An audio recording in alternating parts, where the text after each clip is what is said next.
Picture this. February 5th, 2003, the most powerful diplomat in the world stands before the United Nations holding a small vial.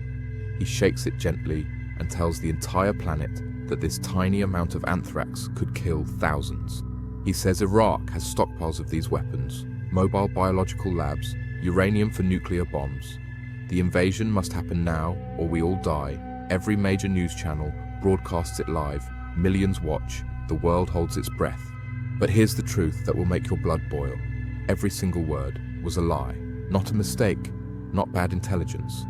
A calculated, deliberate lie that killed over 1 million people and destroyed an entire region. And the man holding that vial, Colin Powell, spent the rest of his life haunted by that moment, calling it a permanent blot on his record. But by then, the damage was already done. Let's go back to September 11th, 2001. The Twin Towers fall. America is traumatized, angry, desperate for revenge. President Bush immediately wants to strike back, but there's a problem.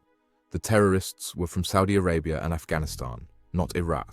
But within hours of the attacks, Defense Secretary Donald Rumsfeld is already asking his team to find links between Saddam Hussein and Al-Qaeda, even though intelligence agencies are saying there are none. This isn't about finding the truth. This is about finding an excuse. Bush's inner circle, Rumsfeld, Dick Cheney, Paul Wolfowitz, they've wanted to invade Iraq since the 1990s. They wrote papers about it. Now 9/11 has given them the perfect opportunity to sell it to the American people. But they need evidence, so they start manufacturing it. The CIA creates a special unit that bypasses normal intelligence analysis. They cherry-pick any information that supports the Iraq narrative and ignore everything that contradicts it. An Iraqi defector, codenamed Curveball, claims Iraq has mobile biological weapons labs.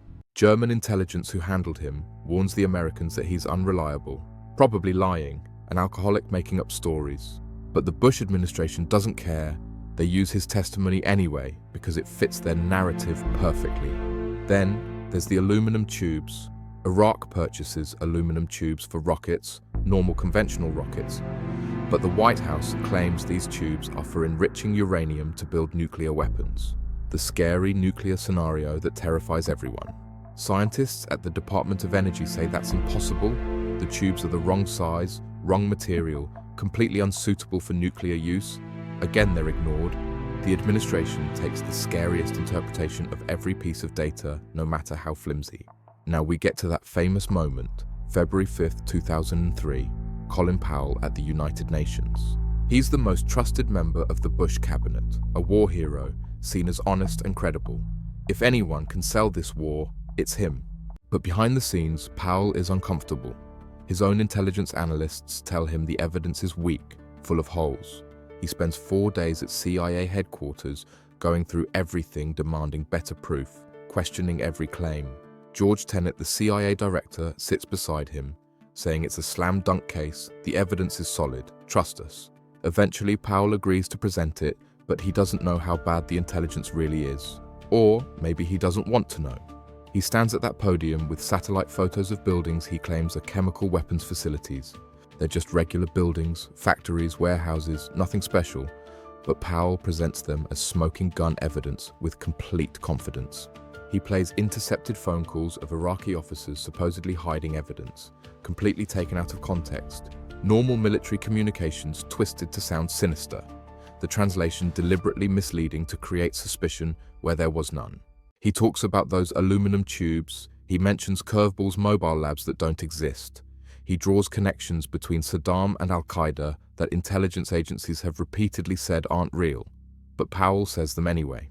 And the world believes him because he's Colin Powell, the hero of Desert Storm, the reluctant warrior, the most credible voice in American foreign policy. If he says it's true, then it must be true. That's what everyone thinks.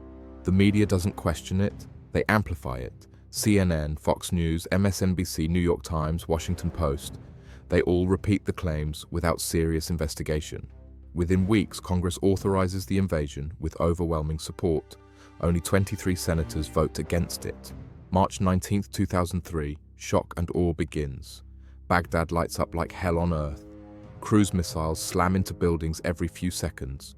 Explosions rip through the night sky. The city turns orange and red with fire. This is supposed to be a quick, clean war. Rumsfeld promised it would take weeks, not months.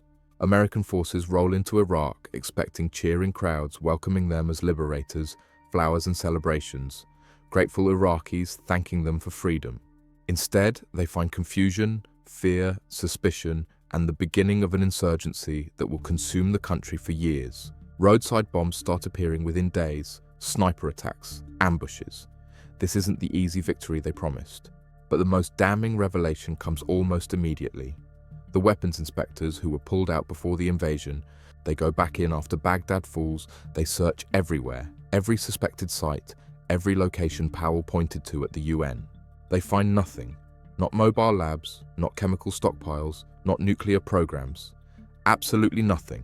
The weapons of mass destruction don't exist. They never existed. Every facility is empty or contains conventional materials. David Kay, who led the search, eventually testifies to Congress in 2004 with 3 devastating words that echo through history. "We were wrong," he says. The intelligence community owes the president an apology, but really, it's the other way around. The aftermath is apocalyptic. The Iraq War kills over 200,000 Iraqi civilians according to conservative estimates. Some studies say over 1 million when you count indirect deaths from destroyed infrastructure, disease, medical care collapse, starvation.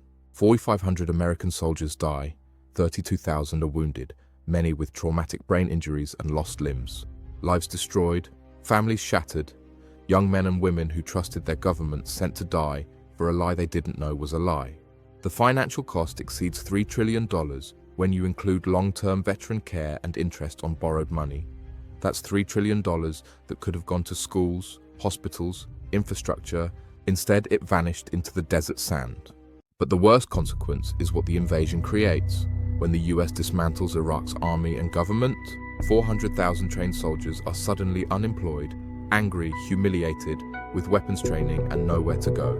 Many of them join the insurgency, they know how to fight, they have connections, they're motivated by revenge. And they turn their American training against American soldiers. The irony is devastating. We created our own enemy. Abu Ghraib prison becomes a torture chamber where American soldiers photograph themselves humiliating Iraqi prisoners.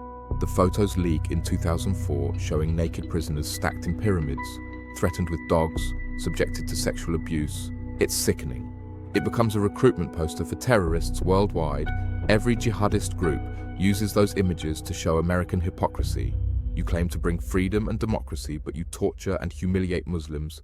The damage to America's reputation is permanent.